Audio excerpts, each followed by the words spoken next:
Salam. Terima kasih karena bersama dengan saya di Nazilin Unity Channel. Kita akan menjawab hari ini selepas beberapa jam Najib diarah membela diri berkait dengan isu 1MDB kemarin di Mahkamah Tinggi. Kita akan juga mendedahkan perkara mengapa Najib memecat Muhyiddin Yassin sebagai Timbalan Perdana Menteri pada waktu itu dan Safi Afdal sebagai menteri pada waktu itu. Najib juga telah memecat Ketua Pesuruhjaya SPRM pada waktu itu, juga telah memecat Peguam Negara pada waktu itu. Dalam permohonan maaf Najib baru-baru ini, beliau menyatakan bahawa beliau kononnya diperdaya oleh geng Jolo.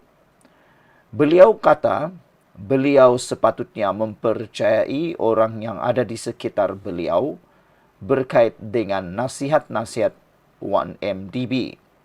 Namun demikian, Najib pun telah mengakui kalaulah dia bertindak berbeza, dia tidak akan melalui kesusahan seperti itu. Tetapi apa yang didedahkan Khairi Jamaluddin kemarin dalam podcast keluar sekejap beliau, Khairi kata, kalau dilihat daripada apa yang diakui oleh Najib, itu perkara yang sukar diterima, kata beliau. Kerana berbalik semula kepada tindakan Najib, memecat Muhyiddin Yassin, Safi Afdal, Ketua Pesuruhjaya SPRM, juga memecat Peguam Negara, itu kata Khairi Jamaluddin bukan seperti tertipu, tetapi seakan-akan seperti cuba menutupi sesuatu. Kalau benarlah Najib tertipu, menurut Khairi Jamaluddin, beliau sepatutnya mendengar nasihat daripada menteri beliau dan bukannya diperdaya oleh Jolo. Sehingga ada netizen kata, jangan-jangan nanti Najib juga akan kata dia kena pukau. Itu yang paling serulah, paling sukar untuk diterima oleh mahkamah. Namun apa yang menggemparkan kita? Khairi Jamaluddin dalam pengakuan beliau kemarin, dia kata dia sudah pernah mencadangkan ataupun menasihati Najib supaya Najib lebih berhati-hati dalam kes 1MDB. Menurut Khairi Jamaluddin, dia sudah pernah menasihati Najib Tun Razak. Beliau pernah mencadangkan untuk ambil tindakan terhadap Jolo. Tapi apa yang jadi? Najib pula seakan-akan tidak suka dengan perkara itu. Apa yang berlaku, Najib juga dalam pendedahan Khairi Jamaluddin telah pun meminta supaya semua anggota kabinet tidak lagi membincangkan perkara tersebut. Dan Najib juga telah mengatakan bahawa beliau akan menguruskan perkara tersebut selaku Perdana Menteri dan selaku Menteri Kewangan ketika itu. Najib bagaimanapun ketika mendengar nasihat daripada Khairi Jamaluddin, beliau enggan berbuat demikian dengan alasan bahawa Jolo merupakan seorang ahli perniagaan yang sah dan berjaya. Makna kata, bukan Najib tertipu tetapi beliau mempertahankan Jolo. Itu pemahaman daripada isi tersurat yang ada dalam pengakuan Khairi Jamaluddin ini. Dan menjawab kepada soalan di awal tadi, tidak lama selepas itu, selepas Tan Sri Muhyiddin Yassin ketika itu Timbalan Perdana Menteri dan Datuk Seri Safi Afdal, Menteri Pembangunan Luar Bandar pula, telah pun dipecat.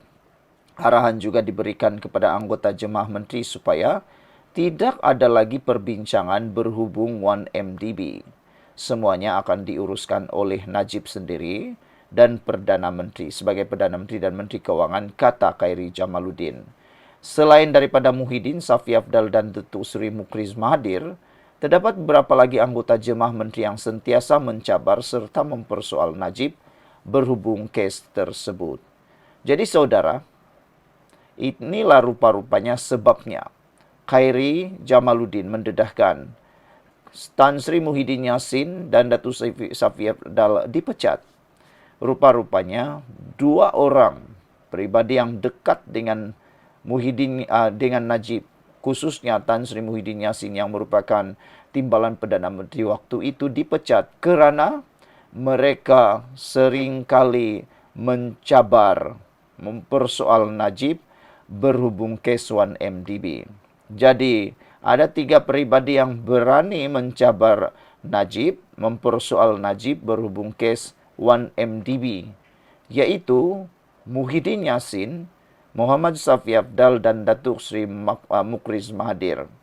Tidak sangka sama sekali, rupa-rupanya mereka semua ini dicabar kerana dipecat kerana mereka seringkali mencabar dan mempersoal Najib berhubung kes tersebut.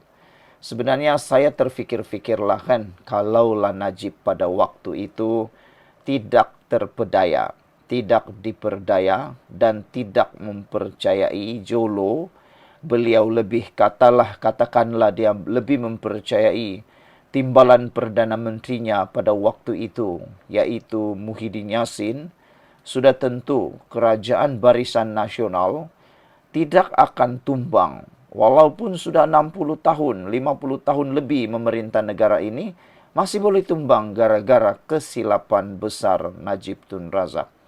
Kalaulah Najib mendengar nasihat Khairi Jamaluddin, kalaulah Najib mendengar nasihat daripada Tan Sri Muhyiddin Yassin pada waktu itu, kalaulah dia mendengar nasihat Muhammad Safi Afdal dan Datuk Seri Mukriz Mahathir, sudah tentu perkara yang berbeza akan berlaku.